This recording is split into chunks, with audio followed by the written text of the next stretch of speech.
भुट्टो ने हाजिर service brigadier को कॉलर से पकड़कर क्या धमकी दी थी। नवाज शरीफ चाहते तो पनामा केस में नाअहली से बाआसानी बच सकते थे। प्लान ए के अलावा कोई ऑप्शन नहीं था। तहलका खेज कॉलम निगार हुजैफा रहमान ने 2017 में शाया होने वाले एक कॉलम में उस वक्त के मुल्क की हालात बिलखुसूस नवाज शरीफ की नाअहली से मुतालिक तजिया पेश करते हुए माजी का एक हैरान कुन वाकया बयान किया है। उन्होंने लिखा कि जो गलतियां भुट्टो साहब ने की वही आज नवाज शरीफ कर रहे हैं। भुट्टो साहब को भी ताज़ीरात पाकिस्तान की दफा 109 में शामिल करने के बाद कई मौके मिले मगर वो अड़े रहे। नवाज शरीफ को भी नाअहली का तोहफा मिलने के बाद मौका मिला मगर वो पीछे नहीं हटे। भुट्टो साहब ने भी सूरत हाल को समझने में गलती की और नवाज शरीफ भी हद से ज्यादा पुरएतमाद रहे। भुट्टो साहब को यकीन था कि ज़ियाउल हक उन्हें फांसी नहीं देगा। नवाज शरीफ को भी यकीन था कि उन्हें नाअहल नहीं किया जाएगा मगर दोनों मौकों पर सूरत हाल को सही तौर पर परखा नहीं जा सका। जिस दिन भुट्टो साहब की हुकूमत का तख्ता उल्टा गया तो उन्हें गिरफ्तार करके पंजाब हाउस मरी लाया गया। अगले दिन ज़ियाउल हक भुट्टो साहब से मिलने पंजाब हाउस गए और उन्हें सैल्यूट किया। भुट्टो साहब ने गुस्से से जवाब देते हुए कहा कि get away, you are a usurper, I don't want to see your face. Bhutto साहब के इस रवैये के बाद ज़ियाउल हक वहां से उठकर चले आए। इसी तरह भुट्टो साहब की दरखास्त जमानत पर जस्टिस ज़मदानी ने उन्हें रिहा किया तो भुट्टो साहब लाड़काना के लिए रवाना हो गए। लाड़काना के नजदीक मोहनजोदड़ो एयरपोर्ट पर जब तैयारा लैंड किया तो उसी जहाज में एक हाजिर सर्विस ब्रिगेडियर भी सवार थे। भुट्टो साहब जहाज से उतरने के बाद एयरपोर्ट पर खड़े रहे और इस ब्रिगेडियर के नीचे आने का इंतजार करने लगे। जब वो ब्रिगेडियर नीचे आए तो भुट्टो साहब इसके करीब गए और कॉलर से पकड़कर कहने लगे कि the day is not far away when you people will be hanged. इस ब्रिगेडियर ने आर्मी चीफ जनरल ज़ियाउल हक को खत लिखा और अपने तहफ़्फ़ुज़ात से आगाह किया।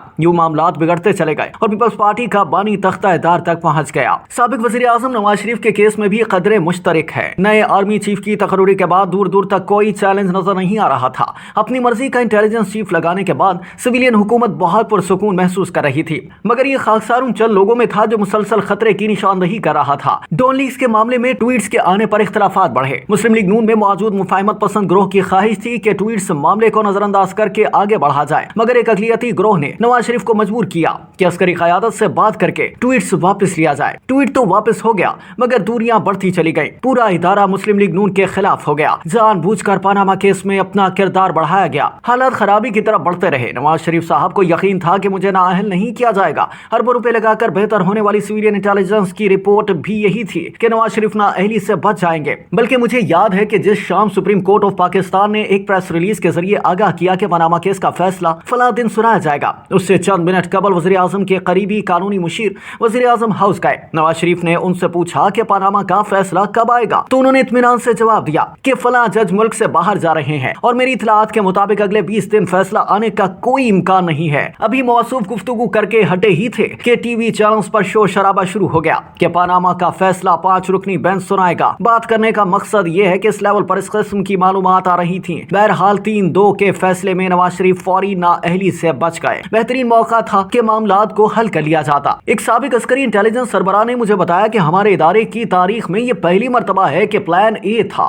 मगर प्लान बी मौजूद नहीं था। नवाज शरीफ की नाअहली प्लान ए थी मगर प्लान बी की गैर मौजूदगी में नवाज शरीफ आसानी प्लान बी का हिस्सा बन सकते थे मगर ऐसा नहीं किया गया। JIT मार्ज वजूद में आई तो वज़ीर आज़म को इत्तलात दी गई कि तमाम मेंबरान पर पूरी नजर है। भला 2 महीने में 6 दिहाइयों का हिसाब कैसे मुमकिन है? मगर साबिक सरबराह के दौर में दहशतगर्दी के खिलाफ ऑपरेशन के बाद करप्शन के खिलाफ ऑपरेशन का नारा बुलंद किया गया तो पंजाब और वफाकी इदारों में नवाज शरीफ एक रुकावट बन गए। मगर पिछले 2 सालों में मुकम्मल रिपोर्ट्स और जामे तहकीकात की गई। पंजाब और वफाक में जिन लिस्टों और सबूतों का जिक्र किया जाता था दरअसल JIT का वॉल्यूम 1-10 उन्हीं सबूतों का एक हिस्सा था। JIT को तैयार शुदा वॉल्यूम वहीं से मिले और यूं नवाज शरीफ खुद एतमादी में मारे गए। नाअहली के बाद फिर मौका था कि किसी न किसी बात पर मुज़ाकरात कामयाब कर लिए जाएं मगर मोटरवे के बजाय GT रोड और फिर मुझे क्यों निकाला ने रही सही कसर भी पूरी कर दी।